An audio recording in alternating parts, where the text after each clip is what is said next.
يا رب بالمصطفى بلغ مقاصدنا واغفر لنا ما مضى يا واسع الكرم يا رب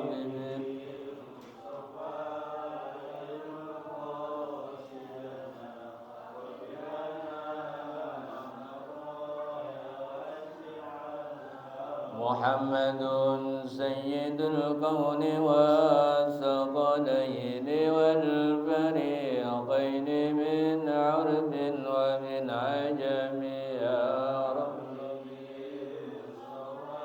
بلغ مقاصدنا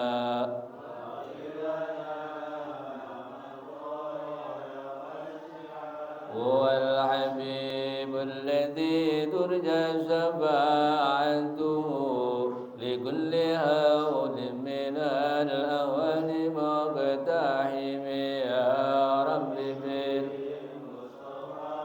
بلغ مقاصدنا واغفر لنا ما مضى يا واسع الكرم اللهم صل وسلم وبارك عليه وعلى آله.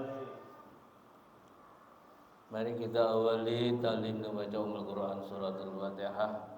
Mudah-mudahan dengan mukjizat surat Al-Fatihah senantiasa kita diberikan kekuatan iman Islam kita, diberikan sehat afiat untuk diri kita dan keluarga kita, anak istri kita, dan kita tetap menjadi orang-orang yang selalu dibimbing oleh Allah Subhanahu wa taala. Juga kita Fatihah pada guru-guru kita yang telah meninggal dunia, orang-orang yang punya jasa untuk kita. Semoga mereka semuanya mendapatkan cucuran maghfirah ampunan dari Allah Subhanahu wa taala. Al-Fatihah hadratin nabiyina wa habibina wa syafi'ina wa maulana Muhammadin sallallahu alaihi wasallam.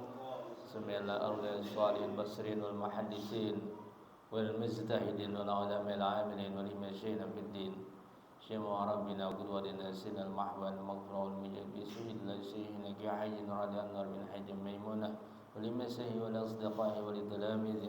Bismillah rasul sahibul malib wal imam Abu Bakar Muhammad isni al-Husain wal imasahi wal asdiqahi wal talamizi wa bismillah ki hayyin Muhammad amin rasul makki hayyin Muhammad rasul sumki hayyin hayyin wal bimasahi wal asdiqahi wal talamizi bismillah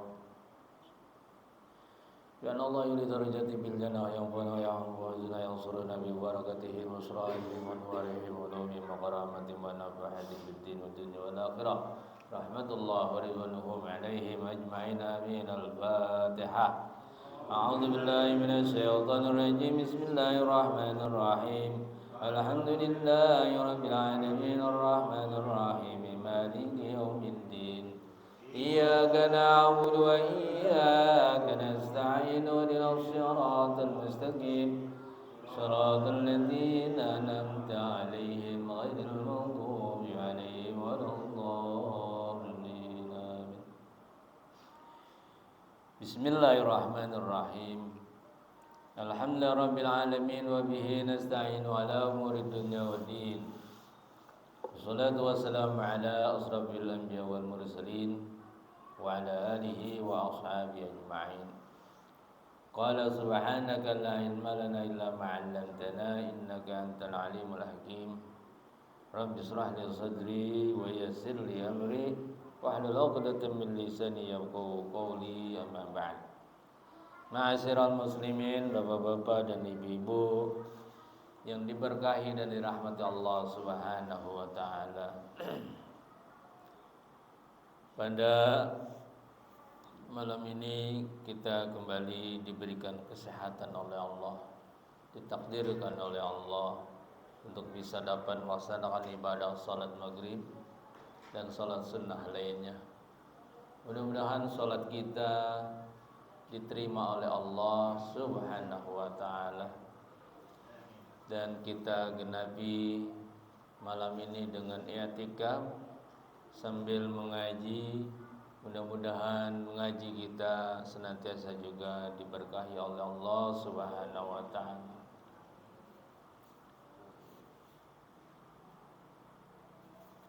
melanjutkan pembahasan terkait dengan rukun sholat. Sholat ini adalah perkara yang paling mendasar di dalam Islam. Ciri Islam itu, ciri Muslim itu ya sholat. Mengapa? Karena sholat itu ibadah yang zahir, ibadah yang terlihat. Kalau tidak pernah sholat, tidak terlihat tuh Islamnya.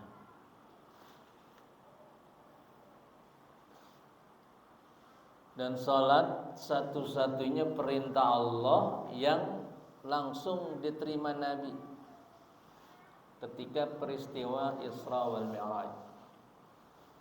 Ya, peristiwa Isra wal Mi'raj ini adalah perjalanan Isra dari Madinah menuju Masjidil Aqsa yang sekarang sedang bergolak.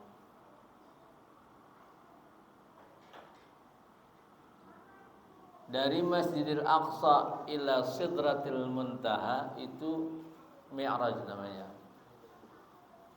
Jadi perjalanan Nabi Isra itu dari Madinah ke Masjidil Aqsa. Isra itu diperjalankan, bukan jalan, tapi diperjalankan. Dalam Al-Quran surah Al-Isra, subhanallazi asra bi'abdihi lailan minal masjidil haram ila masjidil aqsa alladzi barakna haulahu linuriyahu min ayatina innahu huwas sami'ul basir. Subhanalladzi, maha suci Allah, yang alladzi asra bi'abdi, yang telah memperjalankan abdihi, hambanya, bi'abdihi, yang memperjalankan hambanya siapa? Nabi Muhammad sallallahu alaihi wasallam.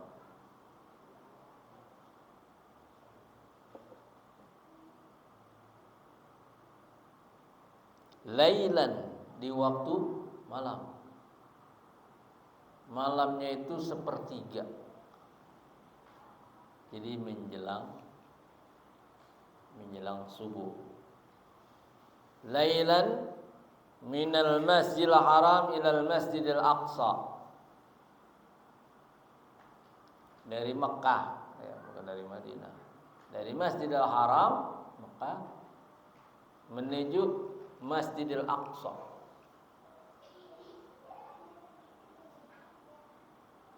Alladzi barakna haulahu, yang kami berkahi di sekeliling Nabi, linuriyahu, untuk kami perlihatkan, min ayatina, tanda-tanda kebesaran kami.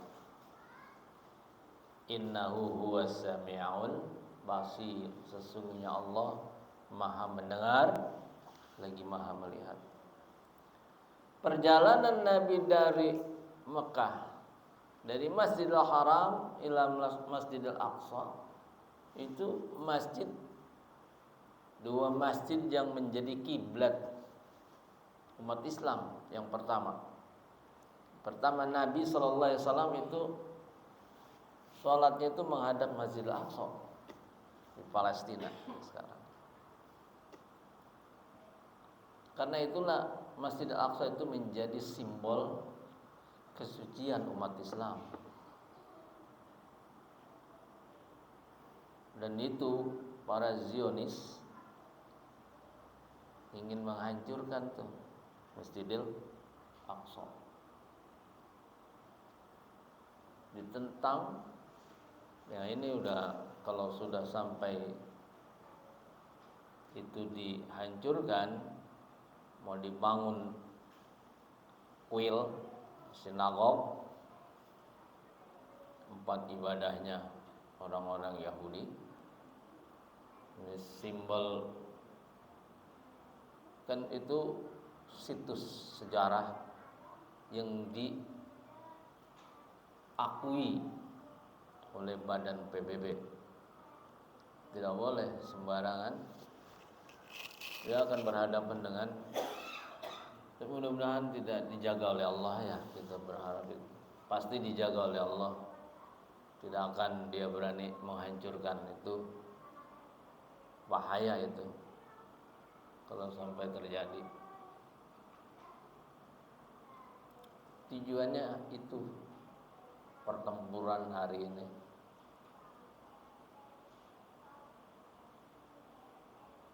Pasti dijaga oleh Allah. Alladzi barakna haulahu linuriyahu min ayatina. Dari Masjidil Aqsa Nabi nanti dinaikkan. Di Mi'raj itu artinya naik. Makanya orang yang sholat itu as-sholatu mi'rajul mu'minin. Sholat itu adalah naiknya orang-orang beriman. Naik kemana? Naik menghadap Allah kita. Kita salat itu mi'raj namanya. Menghadirkan. Kita minta dengan salat itu kita bisa naik di mana? Diharapkan seperti naiknya Nabi ila sidratil muntaha, di makom tertinggi simbolnya. Makom tertinggi itu sampai hati kita betul-betul khusyuk sampai ke Allah. Jadi perjalanan sholat itu betul-betul memang medium atau media yang dijadikan sebagai sarana kita untuk menghadap Allah. Jadi tidak boleh main-main dan harus betul-betul suci lahir dan batin. Suci lahir kita diawali dengan wudu, diawali dengan baju yang bersih, diawali dengan tempat yang bersih, diawali dengan wudu yang sempurna. Itulah bagian-bagian terpenting di mana hati kita, baik hati kita maupun fisik kita mesti bersih itu, zahiran wa batinan. Zahirnya bersih, batinnya juga mesti bersih. Tidak ada keraguan di dalam batin kita, di hati sanubari kita sedikit pun, kecuali kita tawajjuh ilallah, kecuali kita wajahkan, kita hadapkan diri kita yang lemah ini di hadapan Allah. Dan ini menjadi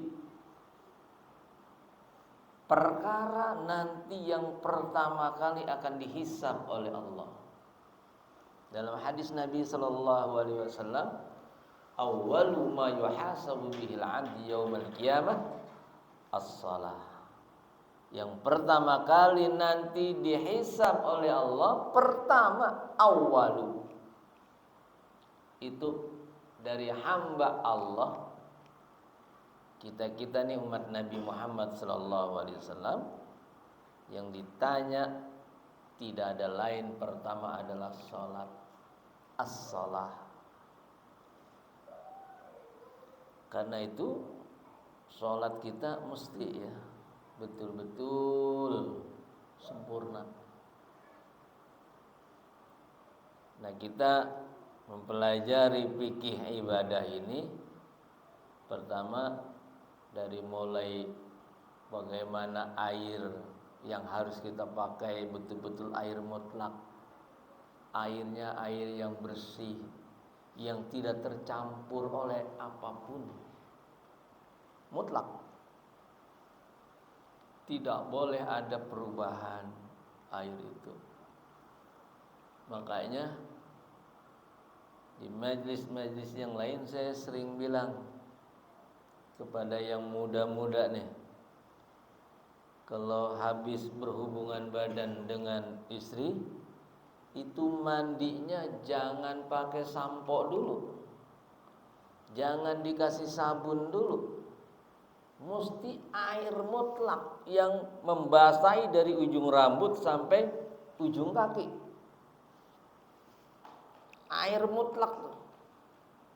Setelah kita niat mandi besar, kita basahi mulai dari mana? Misalnya dari kaki, disitulah mulai niat kita tuh. Mulai niat mandi besar. Nawaitu rafa'al hadasil akbar an jami'al badani lillahi ta'ala.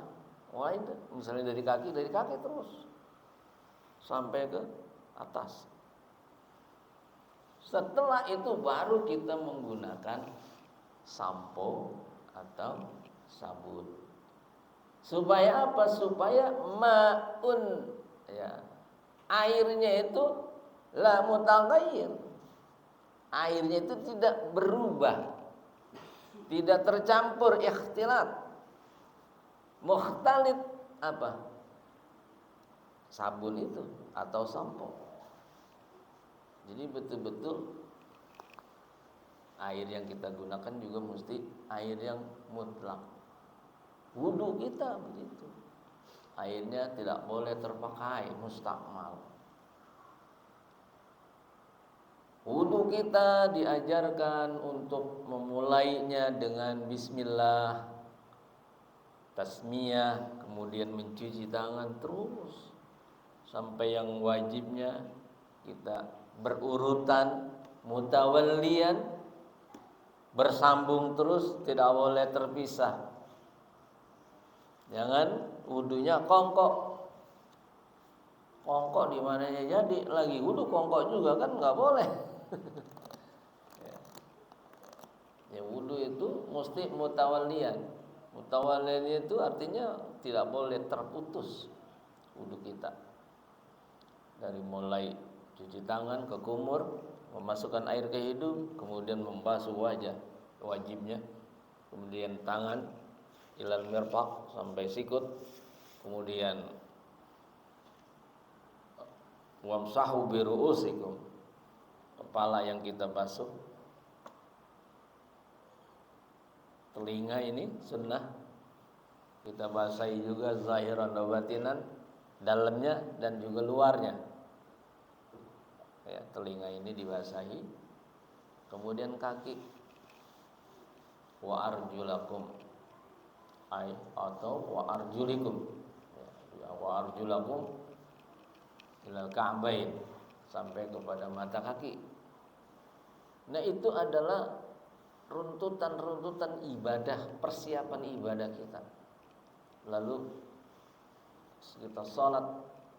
Nah, sholat itulah yang menjadi pintu masuk kita untuk mi'raj, kehadirat Allah. Jadi runtutan itu, ya, betul-betul tahapan demi tahapan kita diberikan ruang oleh Allah, diajarkan oleh Nabi Sallallahu Alaihi Wasallam tahapan-tahapan itu, baik tahapan zahirnya, lahiriahnya, maupun tahapan batinnya itu kita diperintahkan, ya, batin kita. Nah kita lanjutkan. Bismillahirrahmanirrahim. Qala al-musannif rahimallahu taala wa nafa'ana bihi wa bi 'ulumihi fid dharain.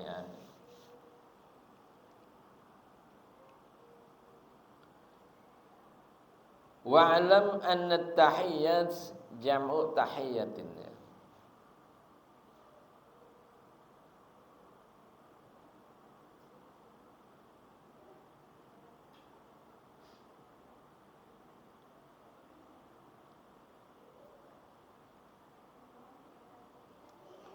Ketahuilah bahwa at-tahiyyat itu jamannya tahiyatun, wa hiya al-mulku, yaitu kerajaan, wakila al-baqa'u, wakila al-hayatu, wa innama jumi'at.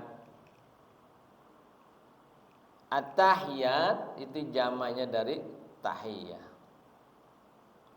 Tahiyyah itu penghormatan kepada apa? Al-mulk, bisa begitu, kerajaan, bisa juga al-malik kepada raja. Penghormatan kita di sini kepada Allah tentunya.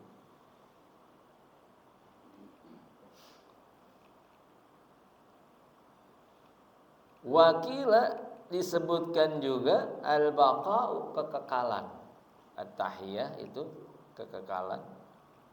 Wakila ada juga disebutkan al-hayatu, kehidupan. Wa innama jumi'at itulah dalam bentuk jama' at-tahiyat. Lianna mulukal ardi kana kullu wahidin minhum yuhayyihu ashabuhu bitahiyatin mahsusatin. Bahwa yang memiliki bumi ini adalah yang harus kita hormati dengan penghormatan khusus kepada Allah. Tentu kita harus memberikan sesuatu yang betul-betul khusus. Ibadah sholat ini adalah perbuatan yang khusus, af'alul khasah wa aqwalul khasah, perbuatan yang khusus, mahsusatun, perkataan yang khusus pula, mahsusah. Tidak boleh kita di dalam sholat itu mengatakan yang lain yang bukan dari ajaran tata cara sholat. Jadi perkataan yang khusus itu seperti kita membaca suratul Fatihah, itu kan perkataan khusus. Membaca surah ayat Al-Quran, membaca takbir Allahu Akbar, membaca doa iftitahnya Allahu Akbar kabira, atau yang lainnya. Perbuatan khususnya yaitu takbir, perbuatan khusus.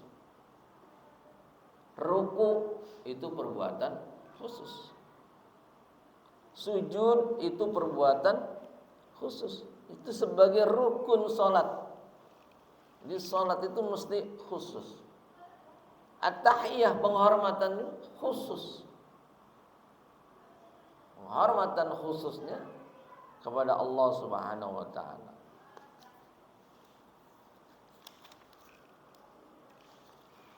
Jadi jami'u tahiyyatihim lillah wa huwal mustahaqqu lidzalika haqiqatan. Penghormatan kita hanya tahiyah kita itu kepada Allah. Tawajjuhnya kita, niatan kita, keikhlasan kita menghadap Allah al-mustahaqqu, yaitu zat yang paling berhak. Ya, tidak ada yang lain.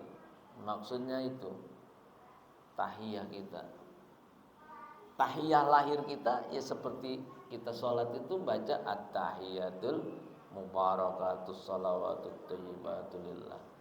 Itu kan tahiyah lahiriah yang kita baca di dalam sholat. Tapi tahiyah batiniahnya itu segenap jiwa raga kita tuh, batin kita, yang kita persembahkan seluruh jiwa raga kita, penghambaan kita hanya kepada Allah, lillah wa wal mustahaqqu, hanya kepada Allah. Dialah zat yang paling berhak lidzalika, untuk itu. Untuk apa? Untuk kita at-tahiyah. Wal barakat kasratul khair. Jadi wal barakat itu bacaan. Maksudnya kalau makna substansinya itu doa kasratul khair, berharap kita banyak kebaikan. Ya, doa itu, at-tahiyah itu kan doa. Wal barakat itu doa. Doa yang berharap melimpahlah seluruh kebaikan-kebaikan, baik kebaikan di dunia maupun kebaikan di akhirat. Doa itu berkah. Kalau pakai tak itu berkat. Itu kan kebaikan. Pulang tahlil bawa berkat. Diharapkan tuan rumah yang memberikan berkat itu memperoleh kasratul khair. Karena doa untuk almarhum misalnya, atau doa untuk keselamatan sahibul bait dengan memberikan apa? Berkat dalam bentuk fisik berupa nasi bok misalnya. Itu berkat. Ya. Itu berkat itu sudah diindonesiakan. Asalnya berkah. Tapi berkat itu sesuatu yang menjadi doa bagi sahibul bait. Dengan memberikan berkat ini, nasi bok atau snack, diharapkan ada doa dari yang diberikan itu. Semoga melimpah rezeki. Jadi kalau di Arabnya berkah, tapi kalau di kita begitu ada tentengan nasi bok namanya berkah. Ya. Jadi wal barakatu jamak dari barakatun, berkah. Itu kasratul khair. Wakila annama'u, berkembang. Jadi keberkahan itu adalah ai annama'u, kebaikan yang terus tumbuh. Annama itu kan tumbuh, berkembang. Was-salawat hiya as-salawatul ma'rufah. Ya, salawat itu adalah salawat yang sudah dikenal.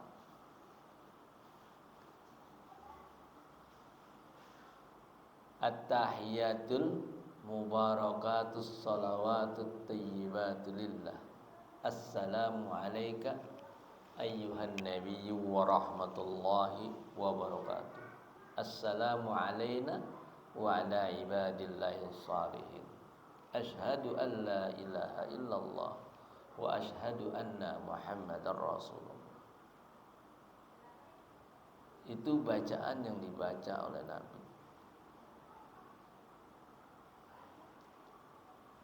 Adalah salah satu keturunan Nabi, cucu. Itu Sayyid Ali Zainal Abidin. Itu kalau baca at-tahiyat, baca assalamu alayka ayyuhan nabi, langsung dijawab sama datoknya, sama Rasulullah. Saking khusyuk dan cicitnya gitu ya, darah beliau. Jadi kalau assalamu langsung dijawab sama baginda Rasulullah. Waalaikumsalam. Kita lagi sholat tahajud, ada yang jawab begitu, gimana Pak? Oh jangan Pak, itu yang jawab Nabi.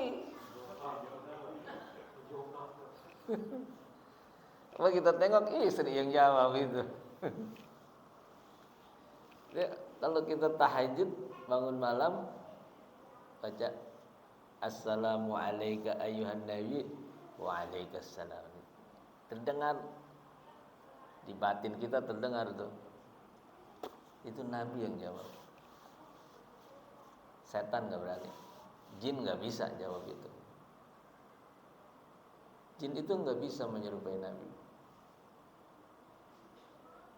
Kalau Nabi lain boleh, Nabi lain bisa Kak.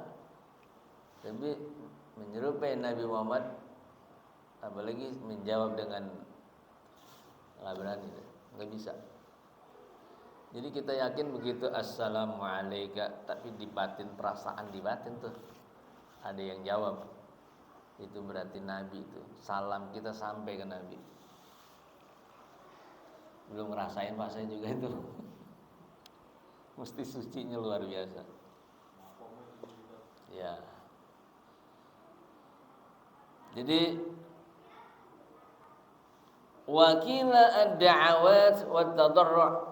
Jadi salawat kita ini adalah doa dan tadarru', itu merendahkan hati dan diri kita di hadapan Allah.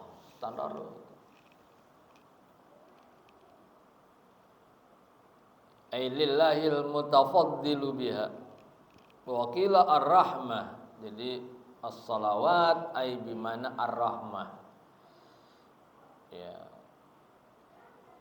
Kita berharap ay lillahil mutafaddilu biha, hanya Allah lah yang maha memberi rahmat, wat thayyibat, dan kebaikan-kebaikan.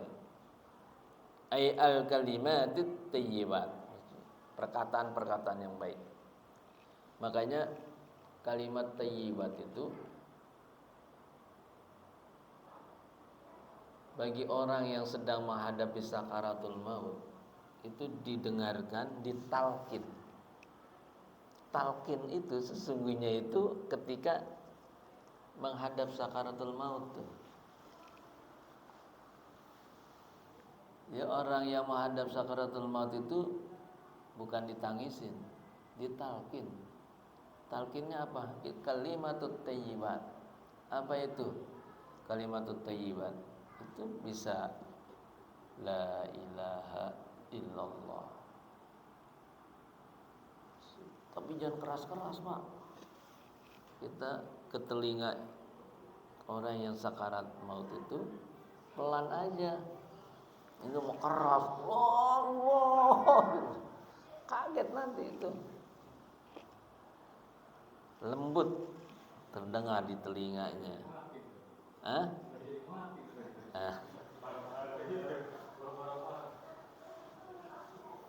Di dalam kitab, Pak, di dalam kitab At-Tazkirah yang ditulis oleh Imam Al-Qurtubi, atau di kitab namanya Daqaiqul Akhbar yang ditulis oleh Syekh Qadi Ahmad. Di dalam kitab itu diulas tentang pertempuran al-ma'rakatul manaya, pertempuran terakhir kematian itu ketika sakaratul maut. Di situ pertempuran dengan setan tuh. Terakhir. Jadi terakhir setan itu mendatangi orang yang sakaratul maut dan dia akan merubah dirinya seperti kalau kita meninggal tuh mendekati sakaratul maut itu ada orang yang kita cintai, siapa? Ibu kita. Ibu kita datang menyerupai wajah ibu kita. Bayangin. Dan dia bilang begini, ya Tong. Nah, pakai bahasa Tong dah. Lu kan emak yang didik, emak yang meranakin, yang jagain. Udah ikut agama ini. Disebutkan dalam hadis, ikut agama Yahudi. Yang datang itu ibu kita, menyerupai itu setan. Makanya di situ mesti dideketin ketika sakaratul maut untuk ditalkinin. Orang yang mendekati itu ditalkinin kalimat-kalimat thayyibah itu, la ilaha illallah, atau kalimat syahadat lainnya, asyhadu an la ilaha illallah wa asyhadu anna Muhammadar Rasulullah. Itu supaya jangan sampai mendekat tuh setan yang menyerupai ibu kita. Kalau itu gagal, datang dari sebelah kiri menyerupai bapak kita. Bayangkan dalam kondisi sekarang ada seorang yang kita kenal betul, bapak kita, dan dia apa? Menawarkan, udah ikut bapak aja agama Yahudi. Di situ pertempuran terakhir tuh. Godaan setan. Masya Allah. Na'udzubillah min zalik ya. Makanya kita harus betul-betul menjaga dari gangguan setan. Jadi kalimatut thayyibat sering kita baca, baik di dalam sholat, kalau dalam sholat ya, di luar sholat yang sering kita baca. Kita tahlil, baca la ilaha illallah di waktu-waktu yang bisa kita menunggu waktu sholat, kita baca. Pakai tasbih atau pakai tangan terserah, berapa saja. Bagus kalau kita ingin wiridnya. Jadi di pagi hari itu baca istighfar 100 kali. Setelah duha baca istighfar 100 kali. Astagfirullahaladzim, astagfirullahaladzim. Setelah itu baca salawat Nabi sallallahu alaihi Muhammad 100 kali. Setelah itu baca tahlil la ilaha illallah, la ilaha illallah 100 kali. Udah cukup. Itu akan terbuka pintu rezeki Allah. Tapi bacaan kita itu ikhlas, bukan karena apa-apa. Soal fadilah itu urusan Allah. Yang penting kita baca, dawamkan. Jangan sholat duha kita hanya akan jebol besok nih bisnisnya. Itu soal lain.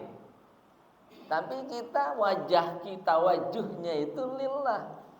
Kita sholat duha, sudah sholat aja. Allah udah tahu banget apa yang ada di hati kita, udah. Kita mau mesem gaya apa juga udah tahu Allah. Makanya ada orang yang duha nggak pakai doa duha. Allahumma doa wa in kana rizqi fis samai fanzilhu. Merentah Allah itu. Ya Allah, kalau ada rezeki dari langit turunin. Kalau ada dari bumi keluarin. Kalau ada jauh deketin. Kalau Musa mudahkan. Merentah itu. Ya.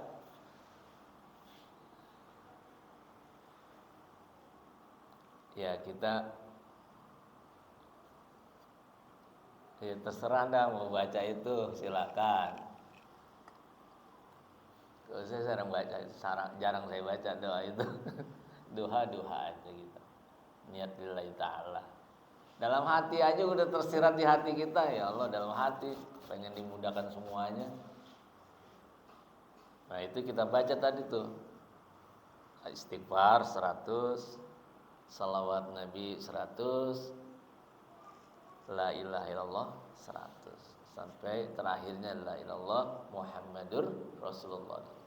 Itu kita dawamkan, mudah-mudahan pintu rezeki. Pintu rezeki itu kan macam-macam. Kesehatan kita, kesehatan orang-orang yang kita cintai, anak istri kita. Itu rezeki luar biasa. Hidup kita kan kalau enggak dirongrong oleh penyakit enak, Pak ya. Rasanya nikmat. Apalagi kalau tembus bisnisnya kan, lebih nikmat lagi. Itu min haitsu la yahtasib wa yarzuqhu min haitsu la yahtasib. Nanti ada rezeki yang kita enggak pernah tahu dan kita duga akan datang. Jadi itu ay kalimatut thayyibat. Fara'un man 'arafa at-tasahhudu was-salatu 'ala an-nabi sallallahu alaihi wasallam bil arabiyyah la yazuzu law ay ya'dila ila tarjamatiha ka takbiratil ihram fa in 'aziza tarjamuha wallahu a'lam. Siapa orang yang tahu tentang bacaan tasahud dan salawat Nabi atas Nabi sallallahu alaihi wasallam dengan bahasa Arab, maka tidak boleh dia mengucapkan selain itu. Harus menggunakan bahasa Arab. Fa in ajiza, kalau enggak bisa tarjamatuha, baca terjemahnya. Kalau enggak bisa. Tapi ini pemula nih. Harus belajar. Berarti boleh dong pakai bahasa Indonesia bacaan ini. Ini di pengarangnya begini bilang. Kayak kemarin. Bacaan orang yang enggak bisa baca Fatihah itu cukup membaca itu tadi 7. Subhanallah walhamdulillah wala ilaha illallah wallahu akbar wala haula wala quwata illa billah. Kan 7 tuh. 7 zikir. Boleh dibaca itu. Kalau enggak hafal suratul Fatihah. Itu bagi pemula yang baru masuk Islam. Tapi dia wajib belajar. Belajar enggak ada gurunya. Tidak ada tempat dia bertanya misalnya.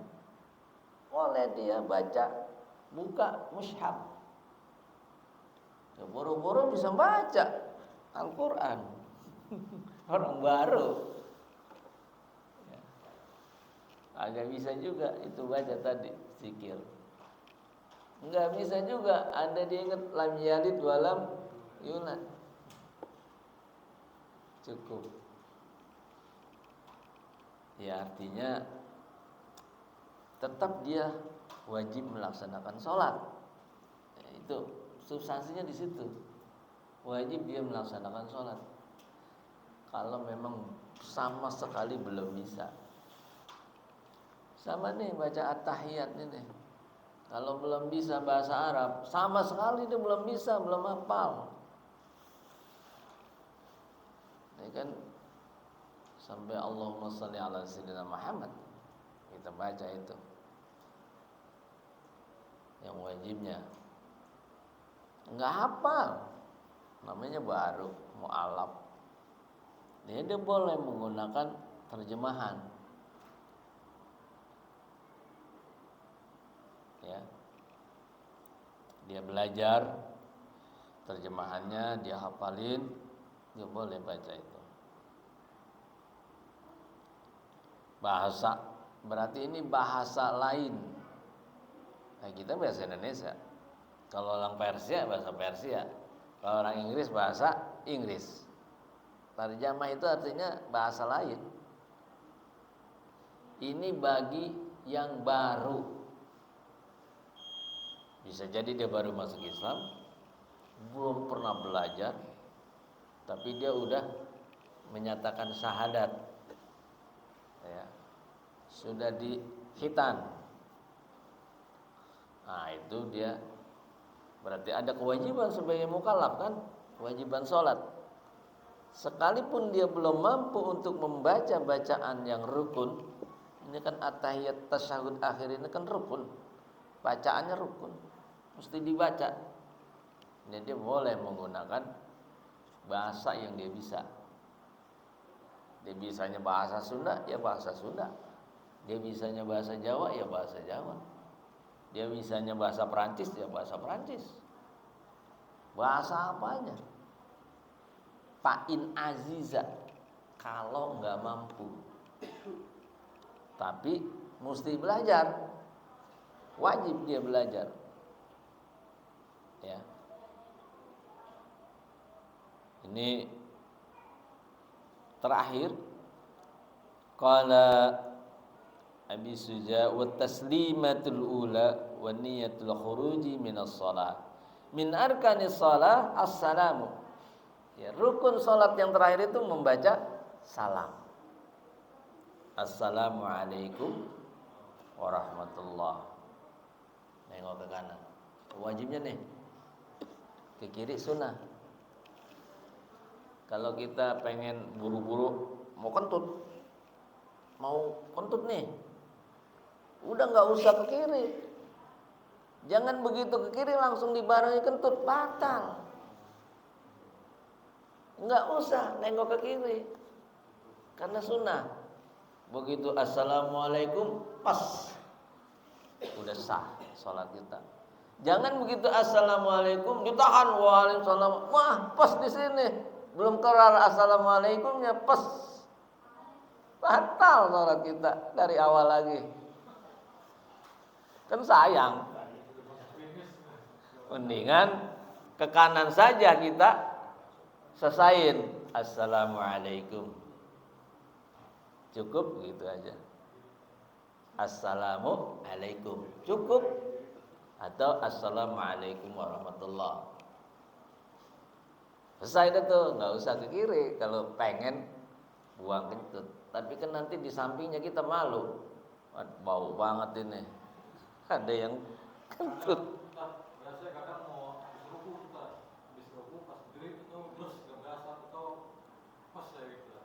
Bunyi kan? Tapi terasa nggak di sela-sela itunya? Kalau terasa ya tetap saja batal. Kecuali nggak terasa, nggak ada bunyinya, nggak terasa gitu. Tapi kalau kita masih di dalam hati kita ada rasa, ya, ada yang keluar, batalin Pak. Nah, bukan soal sayang ya batal.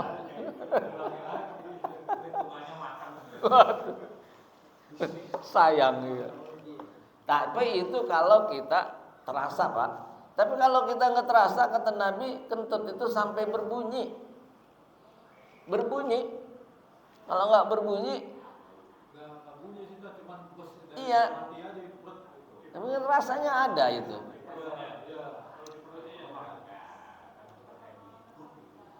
Iya, kalau hanya itu,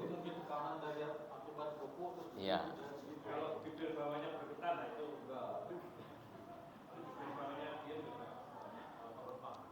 Ya, jadi kalau misalnya kata Nabi sih, kata Nabi itu kalau sampai berbunyi. Tapi kalau ada di hati cuman hanya di ulu hatinya yang bunyi, bisa jadi itu hanya di dalam perut bunyinya, bukan di sini.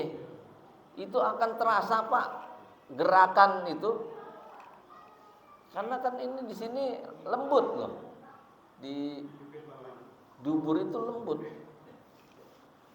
Jadi kalau ada angin lewat itu pasti terasa Pak. Kecuali Bapak tidur lagi sholat. Nah bisa jadi ada yang tidur Pak, ngantuk. Nah itu kata Nabi sampai berbunyi baru dianggap batal. Berbunyi berarti kan didengar oleh dia. Hah? Bunyi juga. Tapi terasanya di perut gitu. Nah itu bukan di sini, bukan di dubur. Kalau di dubur memang dia pasti terasa juga perjalanannya itu. Pokoknya adalah pengalaman itu mah, soalnya pengalaman rasa lah. Hanya bisa dialami oleh orang yang merasakan. Jadi min arkanis salat as-salam. Liqaulihi, kata Nabi sallallahu alaihi wasallam, tahrimuha at-takbir wa tahliluha at-taslim. Salat itu diawali dengan takbir, diakhiri dengan salam. Wa yajibu iqa'ut taslimati al-ula fi halil qu'ud. Wajib dia membaca salam yang pertama pada kondisi dalam keadaan duduk apa? Duduk tawaruk. Summa aqallahu, bacaannya sepaling sedikit assalamualaikum. Paling sedikit tuh. Fala yazi'u salamun alaikum, enggak boleh. Salamun alaikum enggak boleh. Kita baca salamun alaikum enggak boleh, enggak cukup. Wala salami alaikum, enggak cukup juga baca salami alaikum, enggak cukup. Wala salamullahi alaikum juga enggak cukup. Salamullahi alaikum la yazzi, enggak cukup. Wala assalamu alaihim, enggak boleh juga. Assalamu alaihim, enggak boleh juga. Qala An-Nawawi, menurut Imam Nawawi, li'annal ahaditsa qad sahhat bi annahu kana yaqulu assalamu alaikum. Hadis semuanya hadis yang menuliskan tentang bacaan salam itu semuanya yang sahih itu kalimatnya assalamu alaikum. Jadi enggak boleh yang lain. Enggak boleh salamun alaikum, enggak boleh. Assalamu alaihim enggak boleh. Atau salamullah alaikum enggak boleh. Yang hanya boleh diucap yang paling sedikit itu assalamu alaikum. Ya, bacaannya begitu ya. Walam yanqul anhu khilafu, ya, tidak ada dinaqal, dikutip dari nas lainnya hadis-hadis enggak ada. Kalau qala syai'an min dzalika muta'ammidan batalat salatu. Kalau dia sengaja mengucapkan salamullahi alaikum, batal salat kita. Nah, ini kita udah tahu kan ya. Jadi assalamu alaikum. Dah. Sedikitnya itu aja cukup.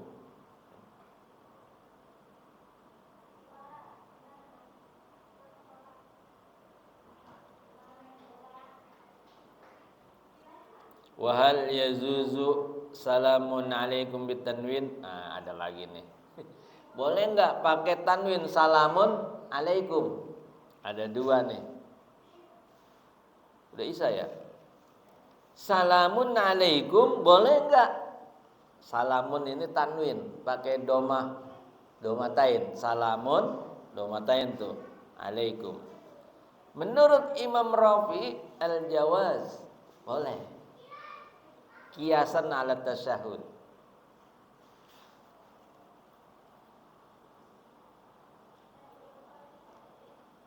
Li'anna tanwin yaqumu maqamal alif wal lam. Karena tanwin itu menggantikan alif lam ma'rifat. Jadi kan yang betulnya kan assalamu alaikum. Nah diganti nih salamun alaikum. Karena salamun itu di dalam bahasa Arab, tanwin itu menandakan ma'rifat, pengganti alif lam tadi, assalamu. Menurut Imam Rafi'i boleh. Lain lagi, satu lagi. Kalau menurut Imam Nawawi la yazi'u, enggak cukup. Mengapa?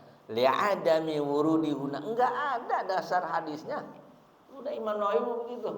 Enggak ada dasar hadisnya. Yang ada hadis itu yang sahih semuanya menuliskan assalamu alaikum. Nah, kita pakai yang mana nih? Assalamu alaikum aja. Jangan salamun alaikum.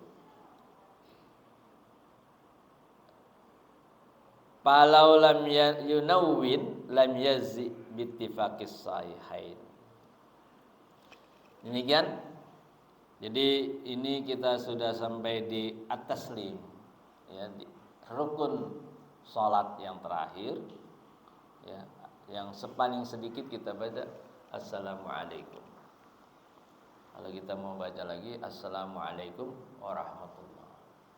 Kalau salat jenazah ditambahin lagi tuh assalamualaikum warahmatullahi wabarakatuh.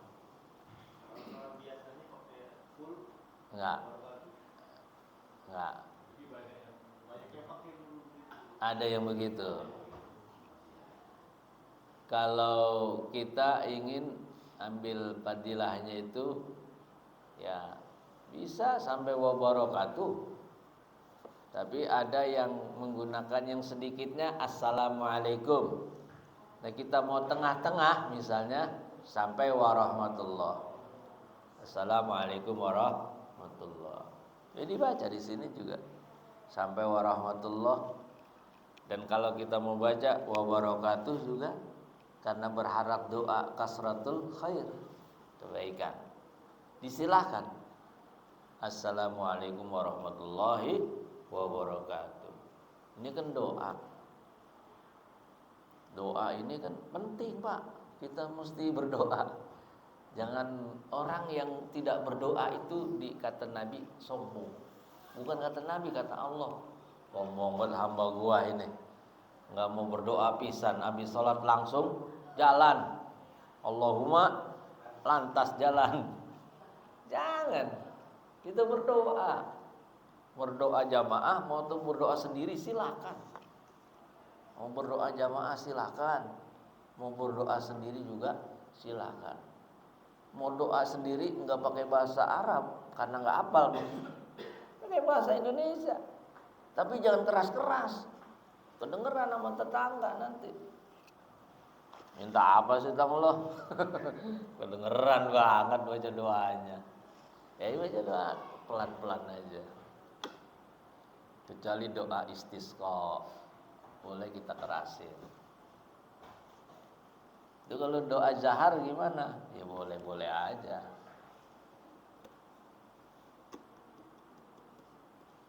Ada lagi? Ya. Kalau tasawuf itu sunahnya dari awal atau apa? Ada sunahnya gitu.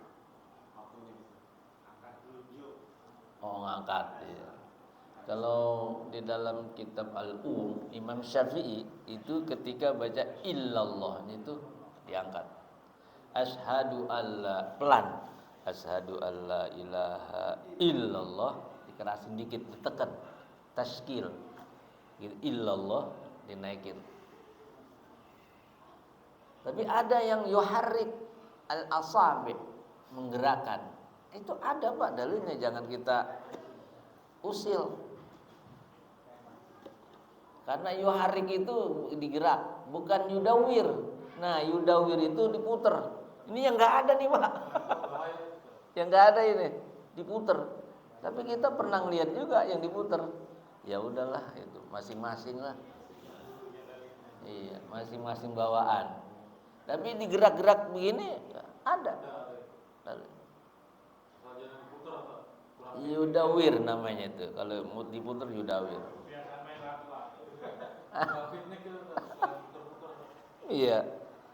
Jadi kita bermazhab Imam Syafi'i, kata beliau begitu illallah diangkat, agak ditekan. Jadi penekanan itu maksudnya meyakinkan bahwa tidak ada Tuhan selain Allah, satu-satunya Allah. Nah itu kita pakai tenaga gitu, illallah. Kayak orang kalau tahlil kan giliran illallahnya itu pakai tenaga tuh, tenaga dalam. La ilaha illallah, pakai tenaga dalam. Itu kalau udah nyatu itu begitu illallah mental itu. Kalau udah nyatu. Kalau mau coba dah. Tapi berguru dulu. Begitu illallah benar mental itu semua. Tapi ada gurunya. Jangan nyari sendiri, repot. Iya. Cukup ya? Ibu-ibu ada yang nanya? Ya. Tip. Ya. Salat khusyuk itu tadi yang saya sebutkan diawali oleh persiapan dulu, persiapan lahirnya. Persiapan lahirnya betul-betul paripurna. Persiapan lahirnya ya. Persiapan lahir itu artinya kita menyiapkan baju yang bersih, menyiapkan badan yang bersih, wudu yang sempurna.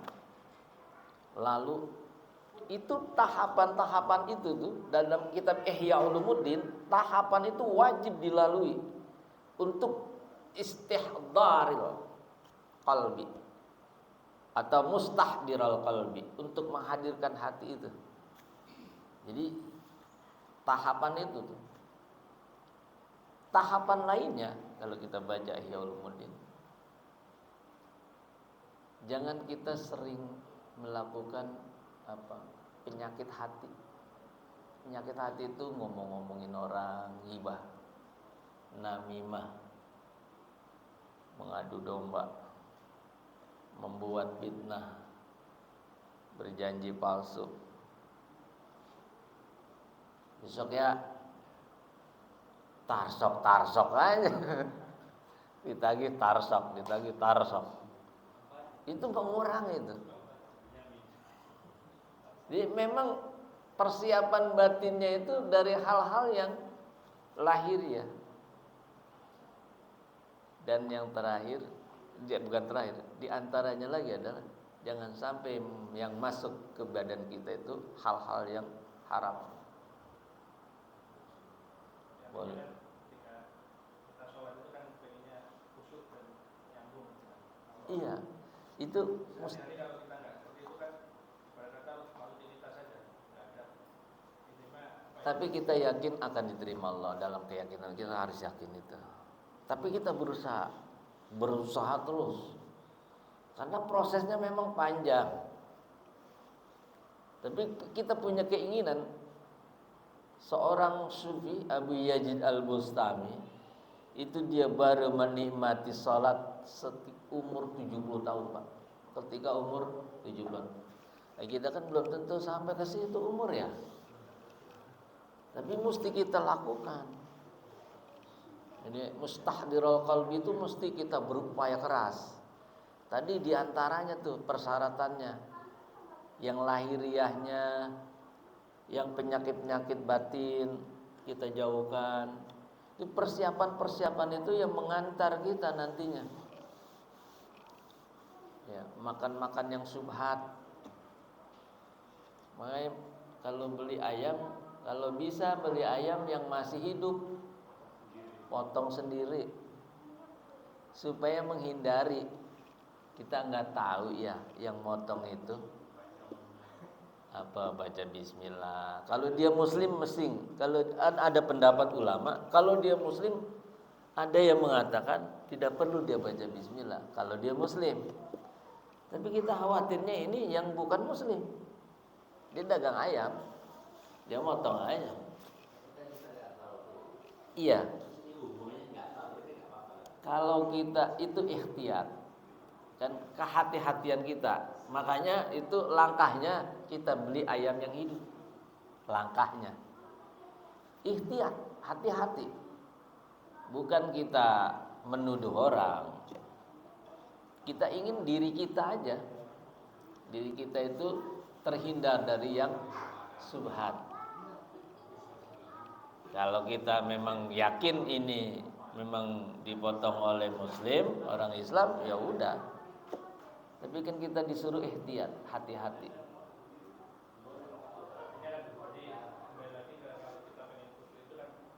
Iya, hatinya. Jadi tadi pirantinya, perangkatnya itu dimulai dari tahapan-tahapan itu.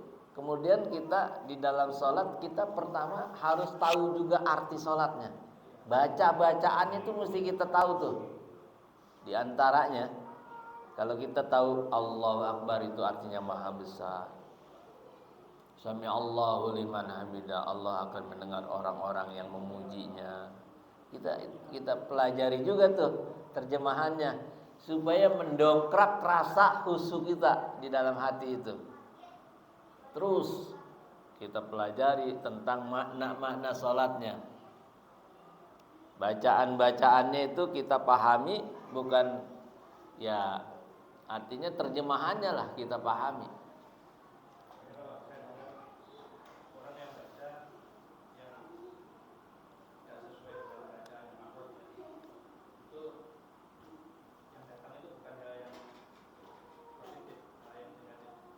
Bisa jadi.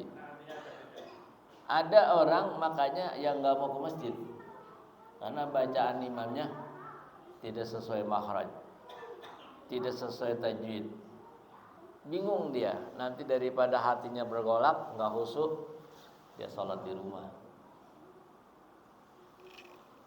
Makanya harus memilih imam yang bacaannya fasahah, bacaannya yang tartilan, bacaannya yang sesuai tajwid.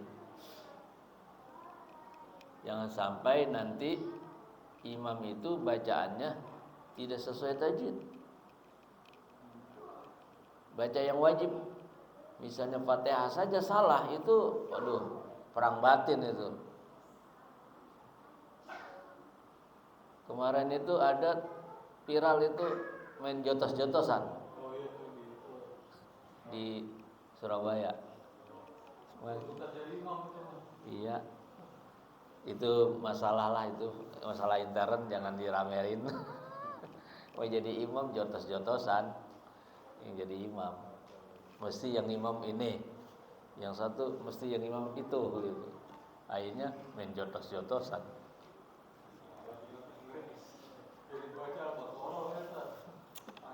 Ya, jadi kembali Pak ya, untuk menghadirkan hati dalam sholat mesti kita memang proses Pak, belajar terus menerus, tidak bisa, tapi tahapan-tahapannya mesti kita lalui. Tahapan-tahapan itu yang akan menghadirkan keutuhan hati kita. Ya. Iya. Ada yang bilang khusyuk itu adalah ketika dia inna sholata tanha anil fahsya'i wal munkar. Sesungguhnya sholat itu mencegah perbuatan yang keji dan munkar. Kita di dalam kehidupan sehari-hari dia betul-betul menjaga ritme sholat itu, bukan hanya di saat dia sholat, tapi sholat itu mendadar di kehidupan sehari-harinya. Nah itu simbol kehusuan di situ. Sama juga ibadah haji. Orang hajinya dianggap diterima Allah itu ketika dia ibadahnya semakin kencang pulang haji. Dan dia nggak marah kalau nggak dipanggil haji. Kan ada orang yang, lu panggil haji kok mahal haji tuh, jutaan, masa nggak manggil haji ya maksudnya? Panggil haji dong. Ada Pak dulu orang yang marah gara-gara nggak disebut haji namanya. Nama gua nggak ada hajinya ini. Mahal haji, puluhan juta. Ada. Nggak ada. Jadi ya seperti itu Pak ya. Jadi kita khusyuk, bagaimana kita mulai dari diri kita, dari mulai bangun tidur sampai mau tidur. Dari bangun tidur, dari mau tidur sampai bangun tidur, tidak ada hal-hal yang diharamkan Allah yang dilakukan. Itu mudah-mudahan bisa mustahdirul qalbi, bisa menghadirkan hati. Dari bangun tidur sampai mau tidur. Lumayan itu waktunya tuh. Berat. Ibu-ibu ada yang mau nanya? Iya Bu, silakan Bu. Jangan susah-susah ya.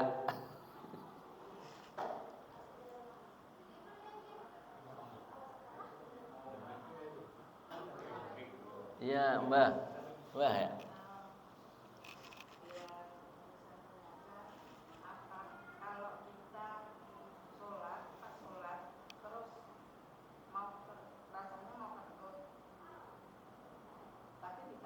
Iya.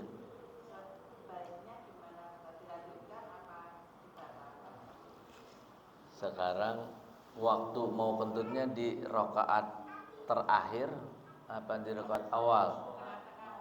Tengah-tengah. Kalau tengah-tengah baiknya kita batalin. Kalau tengah-tengah, kecuali kalau kita mau salam akhir, tahiyat akhir, kita jagalah. Apalagi kalau wudunya agak jauh atau dingin gitu misalnya, daripada kedinginan nanti habis wudu udah kita tahan. Itu kalau di tahiyat akhir kita tahan aja, nah di tahiyat akhir kita tahan. Tapi jangan sampai keplodosan juga nahannya.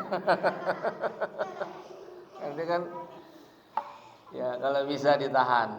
Tapi kalau di tengah apalagi di awal lebih baik batalin. Tapi batalinnya kalau kita sedang berjamaah keluar dulu, jangan di tempat sholat kita kentut. Nanti kebauan, Mbak. Ya. Iya, ya seperti itu. Terima kasih.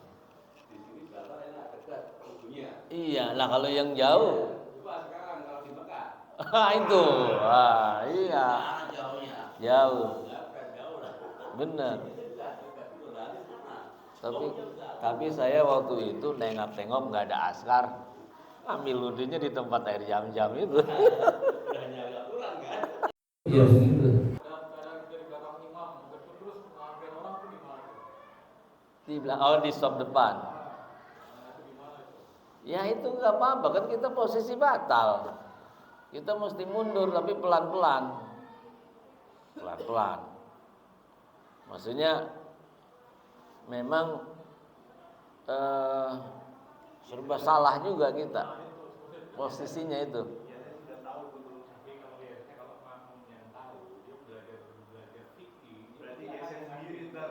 Iya. Iya. Ya saya tahu ya. Dia nanti si imam itu dia nggak salah dulu. Kalau dia langsung mundur atau Nah udah dia langsung aja menyatakan batal. Ada yang menyatakan batal, saya batal. Biar nanti yang langsung di depan masuk di berjalan. Tapi jalannya itu jangan kayak lompat-lompat begitu, cepat, culat gitu. Makanya kan posisi ini kan bener nih, nggak terlalu jauh. 2 langkah udah cukup. Dan usahakan yang di sini di tengahnya ini yang bisa menjadi badal. Bukan anak kecil. Jadi, anak kecil maunya di depan aja nih. Jangan. Itu kan kita nggak tahu, imam pasti suatu ketika dia tiba-tiba batal, bisa aja. Dan sering. Dan kalau imam batal dia boleh sunnah itu mengucapkan saya batal. Boleh enggak mengucapkan juga, bawa aja ininya, paroin ke makmum yang menjadi pengganti kita tuh. Yang menjadi pengganti kita siapin aja udah langsung. Itu artinya juga simbol dari imam itu batal. Jadi makanya di belakang imam mesti yang siap untuk menggantikan jika imam batal. Ya. Cukup ya? Ya. Insyaallah minggu depan kita sunnah-sunnahnya. Oh, tentang khuruj. Ada niat sholat akhir itu khuruj, niat khuruj. Boleh nggak pakai niat? Atau cukup nggak usah niat khuruj? Salam akhir, assalamualaikum ke kanan, assalamualaikum ke kiri, niat khuruj. Ada 2. Insyaallah minggu depan. Ya, insyaallah minggu depan. Wallahu a'lam bishawab. Al-Fatihah. A'udzu billahi minasyaitonir rajim. Bismillahirrahmanirrahim. Alhamdulillahirabbil alamin arrahmanir rahim maliki yaumiddin. Iyyaka na'budu wa iyyaka nasta'in ihdinas siratal mustaqim siratal ladzina an'amta 'alaihim ghairil maghdubi 'alaihim waladdallin. Bismillahirrahmanirrahim. Alhamdulillahirabbil alamin. Allahumma nazim ahwalana wa ahsin af'alana wa hallisna min amalil faqr wa dhil wa asimna minal bala wal waba wal ta'un wa min sulil adai wa syayatin wa nafsil amarati bisu. Allahumma yassir lana al-intizam fi jamil umuri dunya wad dunyawiyya wa hasil muradana bil khair. Allahumma arzuqna faman ghaziran wa ilman nafi'a wa amalan muttaqabbala warzuqna rizqan wasi'an halalan tayyiban mubarakan fi birahmatika ya arhamar rahimin. Allahumma faqihna fid din wa 'allimna ta'wil. Rabbana atina fid dunya hasanah wa bil akhirati hasanah wa qina azabannar. Wa sallallahu ala sayyidina Muhammadin wa ala alihi washabihi ajmain. Subhana rabbika rabbil izzati amma yasifun. Wassalamun ala mursalin walhamdulillahi rabbil alamin. Mohon maaf, hadanallahu yakum ajmain. Wassalamualaikum warahmatullahi wabarakatuh.